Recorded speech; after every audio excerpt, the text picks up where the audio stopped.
आज करणार आहोत आपण चटपटीत अशी अतिशय टेस्टी अशी टोमॅटोची चटणी। आणि ही चटणी आपण पोळीबरोबर, भाकरीबरोबर तसेच ब्रेडबरोबर देखील खाऊ शकतो। 2 मोठे टोमॅटो घेतले आहेत, लाल रंगाचे असे टोमॅटो मी घेतलेले आहेत।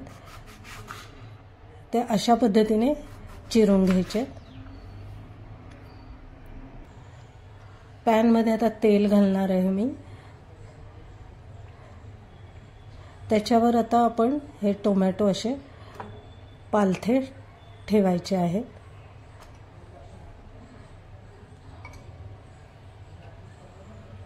आणि त्याचबरोबर 8 ते 10 लसणाच्या पाकळ्या आणि 1 मिरची जी तिखट नाहीये अशी पण मी यामध्ये घातलेली आहे।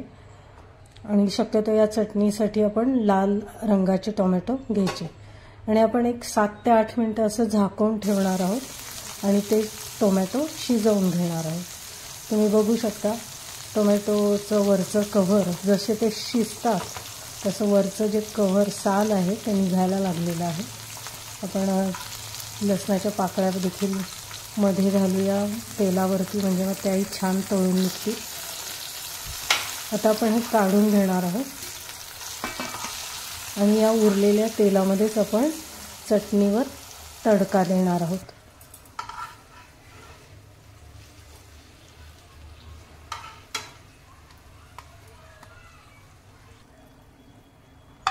लसूण आणि मिरची देखील आपण काढून घेणार आहोत।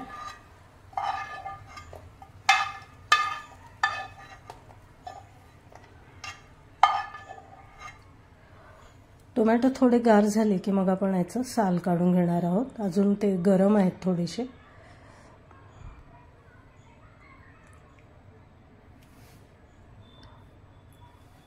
टोमॅटो चांगले शिजले की साल पटकन निघतं।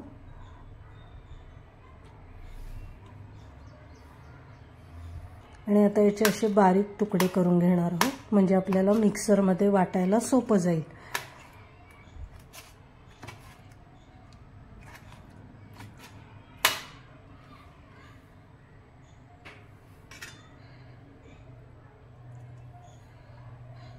आता गार झाल्यावर आपण हे मिक्सरमधून एकदम बारीक वाटून घेणार आहोत। टोमॅटो, लसूण, मिरची आपण आता मिक्सरमध्ये घालूया।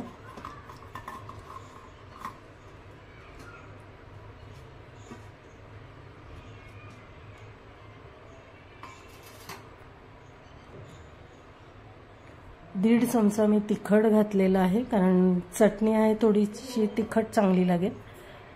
चवीनुसार मीठ घातलेलं आहे आणि 1 चमचा साखर घातलेली आहे। या ठिकाणी आपण गूळ देखील घालू शकतो। एकदम बारीक अशी पेस्ट केलेली आहे। इतका सुंदर रंग आलेला आहे चटणीला। आता जे तेल पॅन मध्ये उरलेलं आहे त्यातच थोडंसं तेल मी घालतेय आणि याच्यात आपण फोडणी देणार आहोत, म्हणजे तडका देणार आहोत। मोहरी घातलेली आहे, कढीपत्त्याची 8 ते 10 पानं घातलेली आहेत, हिंग,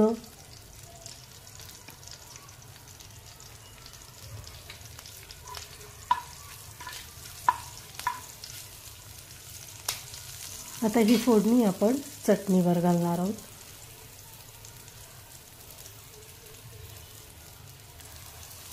थोडीशी कोथिंबीर पण मी तेलावर घातलेली आहे, त्याने पण टेस्ट छान येते।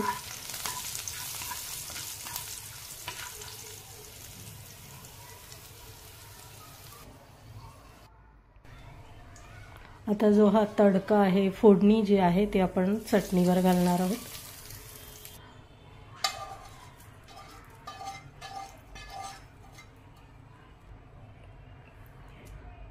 मस्त चटपटीत अशी टोमॅटोची चटणी आपली तयार झालेली आहे।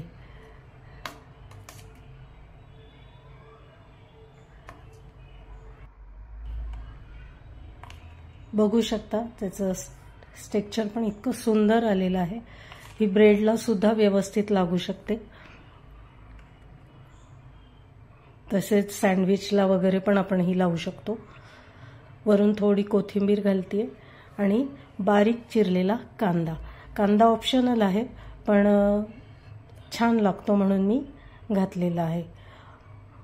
आजचा हा व्हिडिओ तुम्हाला आवडला असेल तर कमेंट्स नक्की द्या, लाईक, शेअर आणि सबस्क्राइब पण जरूर करा। चटणी करून बघा आणि मला कमेंट्स नक्की द्या. आपण पुन्हा भेटूया माझ्या पुढच्या व्हिडिओमध्ये.